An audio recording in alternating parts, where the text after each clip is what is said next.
Et bonjour les amis, j'espère que vous allez bien et que vous avez passé des bonnes vacances si vous en avez eu. Et là nous allons rattaquer un petit peu avec une petite vidéo qui va parler de la peinture à l'huile en rapide, histoire de savoir ce que c'est qu'un échauffement de peinture à l'huile, pas passer 12 heures sur une peinture, juste suggérer les formes, les volumes et les ombres et les lumières. Voilà, on va commencer par vous montrer la palette. Tu peux couper. Donc, comme vous pouvez remarquer, là, vous avez la palette avec à gauche les peintures, les petits plots de couleurs en partant du plus clair en bas au plus foncé en haut. Vous avez le couteau à peindre qui va me permettre de faire des mélanges sans perdre trop de peinture dans les poils du pinceau. Le critérium qui m'a servi pour faire le dessin, mais il est déjà fait. Et 3 pinceaux de taille à peu près différentes. Ce ne sont pas particulièrement des pinceaux pour la peinture à l'huile. Ça peut être un peu mixte aussi pour la peinture acrylique, ça passe. Et pour la finition, des pinceaux d'aquarelle qui sont bien fins peuvent aussi faire le job. C'est une question de fluidité. Donc voilà, là, ça, c'était pour la palette. Alors là, vous pouvez remarquer le modèle. C'est une pomme éclairée principalement par une couleur un peu chaleureuse qui est sur la gauche, dont une ombre sur la droite qui est un peu plus bleutée. Voilà, une petite cassure de direction avec le papier blanc qui est un peu penché dans le sens inverse des veines du bois dans l'autre sens. C'est pour faire plus joli, tout simplement. Et voilà, donc le dessin maintenant, si vous voulez regarder, le dessin, il est ici. Rien de bien sorcier, ce n'est qu'une esquisse. Donc, alors là, on va se faire une couleur un peu marron, terre d'ombre, de brûlé, de machin chose. Donc, principalement, on va prendre du jaune. Hop. On va prendre un peu de rouge. Hop. On va obtenir un rouge vif. Et ce rouge vif, là, hop, s'il n'est pas assez vif, on y rajoute du rouge. Voilà. Une petite pointe de bleu. Alors là, vous voyez, j'y vais avec parcimonie, le bleu. Parce que ça fonctionne très, très, très fort. Voilà. Une petite lichette de plus. Voilà. Il vaut mieux y aller en plusieurs coups pour pouvoir obtenir un marron. Hop.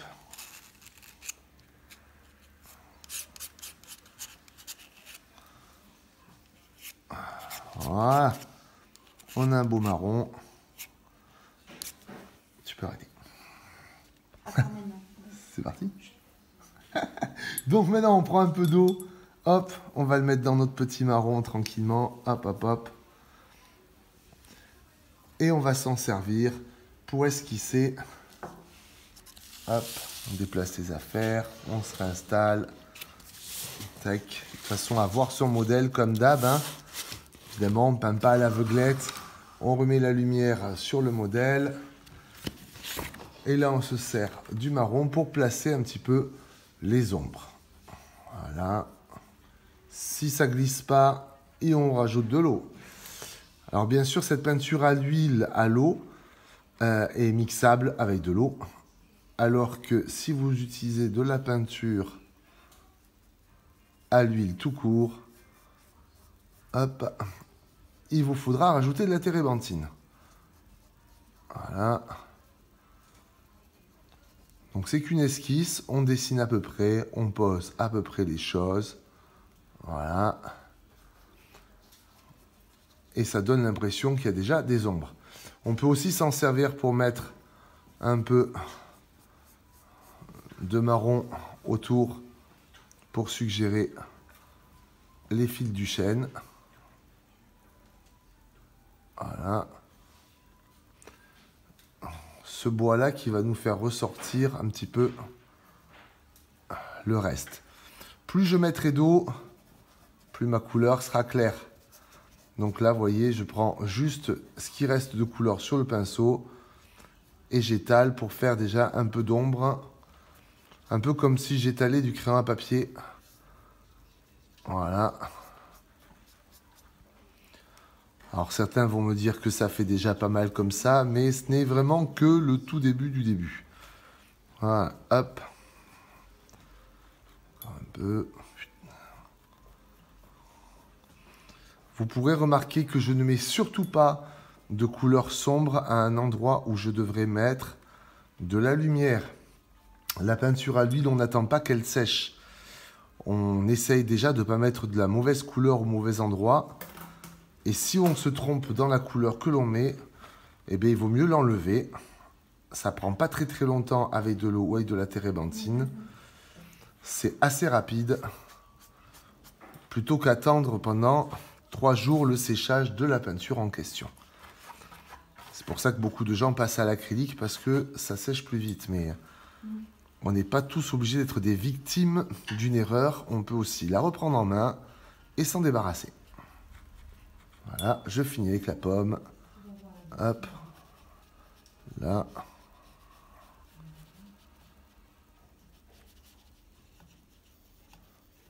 Voilà.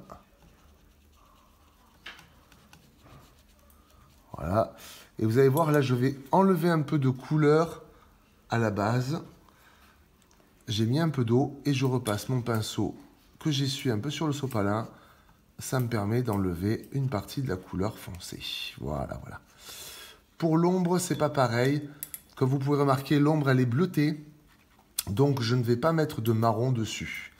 Je ne mets du marron qu'aux endroits où il y aura une couleur chaude qui viendra se poser. Alors, comme vous voyez ici, il y a l'ombre qui est un peu bleutée.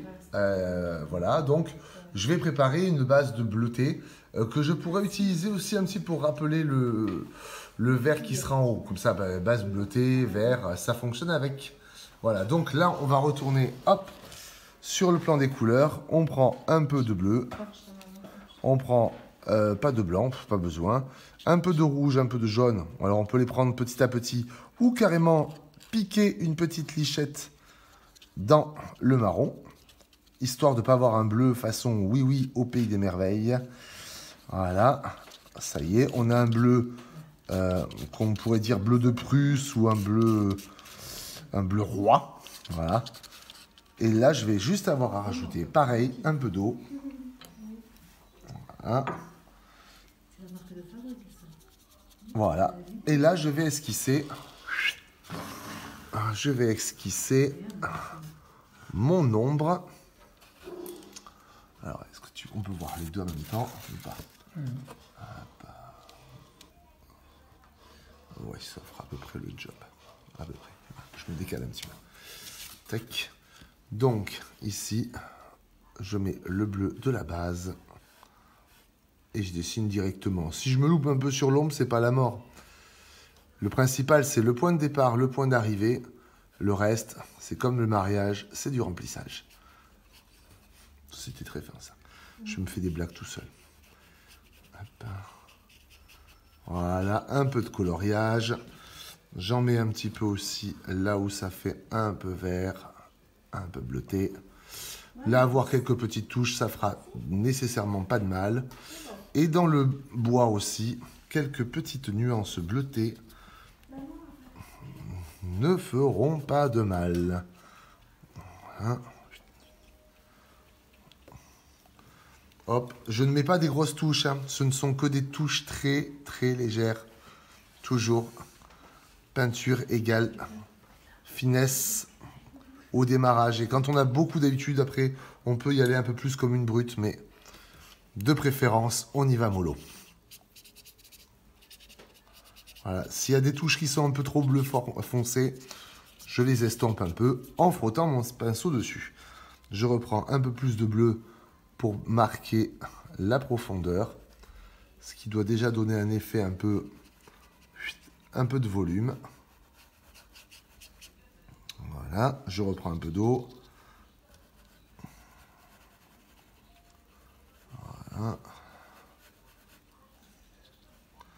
Décidément, j'avais dit que je ferais ça rapidement.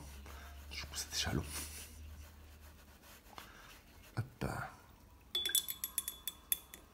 Et un peu en haut. Voilà. Tac. Passons.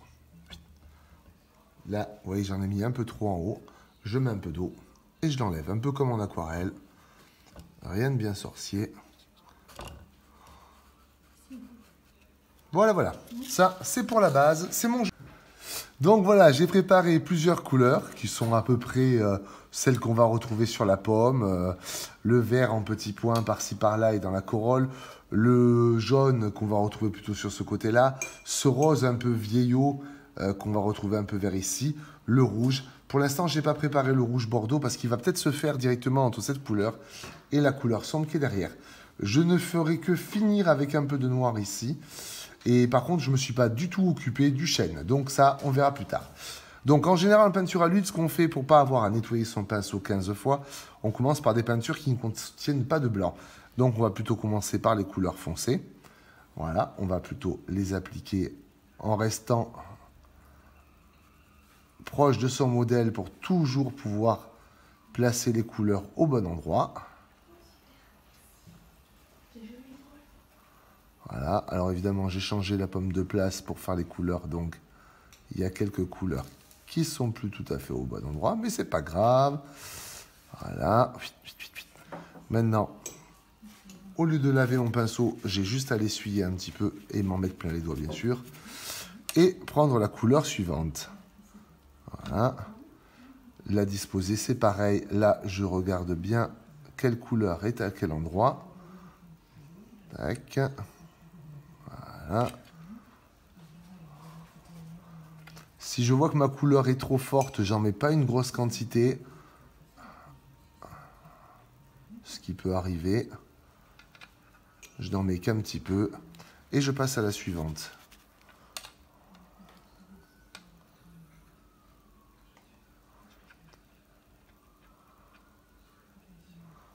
Pour l'instant, je ne mélange pas les couleurs. Je ne fais que les déposer.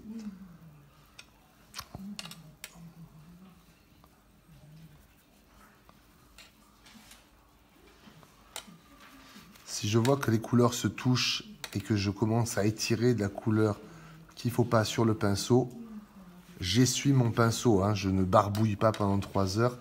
C'est pas de la peinture en BTP. On va pas peindre sa chambre au rouleau là. Donc on fait attention aux couleurs que l'on pose. On ne passe pas en mode automatique.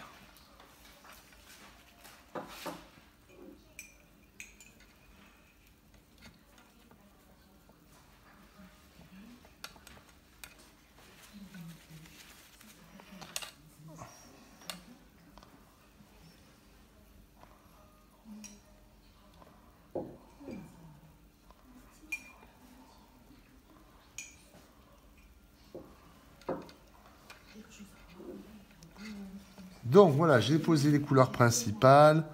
Je peux revenir sur celles qui me manquent en cours de route. Je peux rajouter un peu d'épaisseur parce que si j'étire trop la couleur, ça fait vite des dégradés, mais j'ai très peu de matière et sur un tableau, ça fait moche quand on voit la toile. Voilà. Et surtout maintenant, je vais pouvoir changer d'outil parce que je ne vais pas faire tout le tableau avec le même pinceau, sinon ce sera grossier. Bon, là, je vais rajouter des couleurs un peu foncées. Donc, j'ai pris mon marron de tout à l'heure. J'ai rajouté un peu de rouge.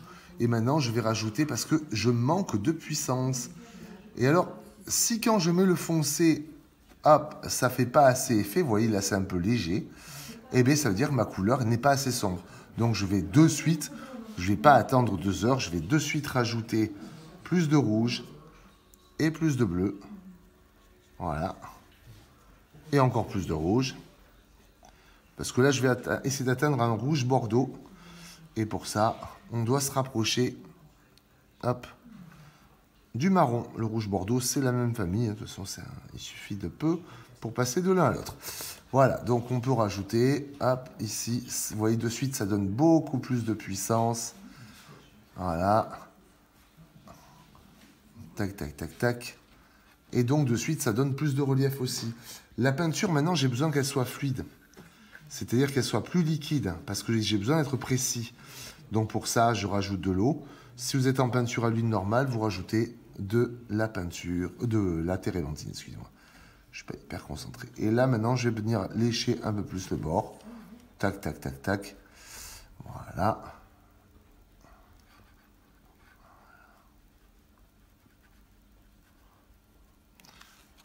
Voilà, voilà.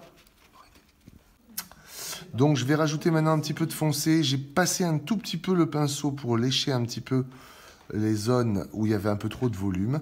Là, je vais rajouter le sombre, hop, pour faire le trou de la pomme. Donc, vous voyez, je mets le foncé là où c'est le plus foncé. Je peux rajouter aussi quelques petites nuances par-ci, par-là, parce qu'il y avait un peu de vert à d'autres endroits. Voilà, je mets que des petits coups, hein. Toujours petits coups. Là. Pareil, je vais maintenant en mettre un petit peu du noir. Hop, pour le bas. Avec un peu d'eau. Pour faire ressortir la pomme, parce que c'est vraiment la chose la plus importante, comme d'habitude, comme je vous l'ai déjà expliqué 3 milliards de fois, c'est le noir qui compte le plus pour le volume. Et bien sûr le blanc, mais bon, sur un papier blanc, ça compte pas. Je rajoute un peu de bleu dans mon noir, pour pas que mon noir soit trop neutre. Hop. Et surtout, je mets pas trop de coups de pinceau. Il faut que ça reste un peu flou. Donc pour ça, je peux utiliser un autre pinceau et venir estomper un petit peu, quitte à déposer quelques couleurs. Voilà, un petit peu de noir aussi en haut, parce que ici, c'était plus foncé. Enfin, si j'y arrive, hein. Je ramène un petit peu d'eau dans ma couleur. Hop. Voilà. Je suggère la queue et son ombre.